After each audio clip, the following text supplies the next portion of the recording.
Problemer med fertiliteten er steget gennem de seneste år, og i dag er det sådan, at 20% af de par, der forsøger, opnår ikke en graviditet inden for det første år. Det er en stor skuffelse for mange par og giver også en stor frustration. Vi ved godt, at fertilitet, når den er nedsat, så kan det skyldes faktorer hos kvinden. Det kan også skyldes faktorer hos manden, og i mange tilfælde er det både hos kvinden og manden. Og meget tit så overser man faktisk problemer på mandens side. Jeg hedder Preben Christensen og har forsket i fertilitet siden 1992 og er medstifter af SPZ Lab i 2006. Og det der er vores mission, det er at hjælpe jer på den bedst mulige måde. En standard sædundersøgelse indebærer de 4 parametre, som er vist her.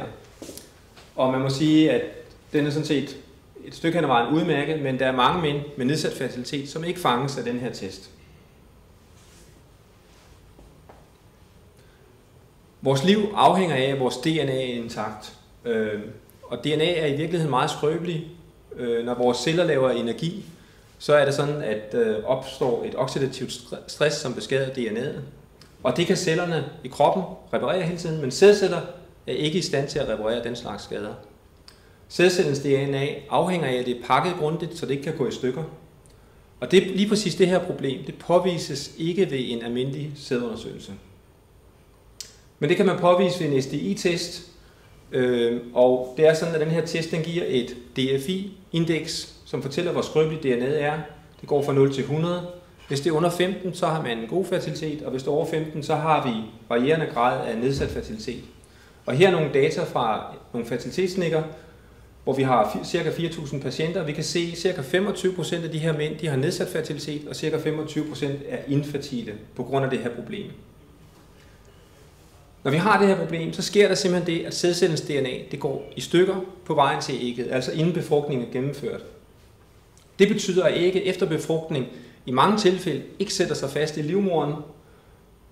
Og hvis det sætter sig fast i livmoderen, ja, så er der en meget hyppigt opstår en spontan abort. Og hvis kvinder de ser en positiv graviditetstest, så tænker de jo tit, at det er et problem med dem. Og manden har måske også normal sædkvalitet med de klassiske parametre, så tænker man ikke, det er der problemet ligger. Hvis nu man skal vælge fertilitetsbehandling, og man har det her problem, så skal man vælge den behandling, hvor der er kortest vej til ægget. Og det betyder jo, at man i virkeligheden skal vælge en ICSI-behandling, fordi der er længere vej ved naturlig fertilitet, eller IUI-behandling, altså insemination, og det kan man se her. Og man kan også se, ved reagensglasbefrugtning går det lidt bedre, og ved ICSI går det bedre, men man kan også se ved ICSI, eller det der hedder mikroinsemination, at når vi når over en vis grænse, så går det ud over succesen ved den her behandling. Og årsagen er selvfølgelig, at selvom vi putter sædcellen direkte ind i ægget, at hvis DNA'et allerede er gået i stykker, jamen så kan man ikke opnå en baby ud af det. Og spørgsmålet er så, kan vi gøre noget andet? Kan vi kigge på manden og hjælpe ham til at få et mere robust DNA i sine sædceller? Der er en masse faktorer her, og jeg kan ikke komme ind på alle faktorerne. Jeg vil tage 2 faktorer, hvor det er henholdsvis nemt og svært at gøre noget. Og her har vi jo en ung fyr, som er meget motiveret. Han vil ikke have et karbad, og han har været på SPZ Labs hjemmeside og set, at så får man varme testiklerne op. Det går ud over fertiliteten, og hans mor skal selvfølgelig sørge for, at han får et brusebad i stedet for. Rygning ved vi jo godt er skadeligt, men vi ved jo også, at der er mange par, som opnår børn, selvom manden er ryger.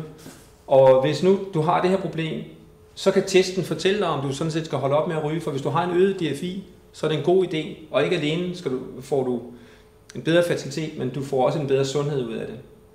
Så hvis din DFI-værdi er over 15, så i første omgang kigger vi på, om du kan booste din fertilitet, om du kan forbedre din fertilitet, og dernæst henviser vi dig til den bedste fertilitetsbehandling.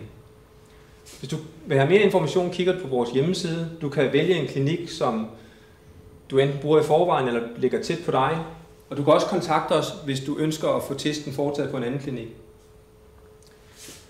At opnå et barn er en fælles udfordring for et par, og det er vigtigt, at vi også fokuserer på de årsager, der ligger hos manden.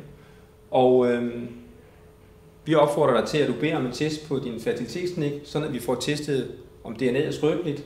Hvis du har brug for yderligere information, så er du velkommen til at kontakte os, enten på e-mail eller også ringe til os.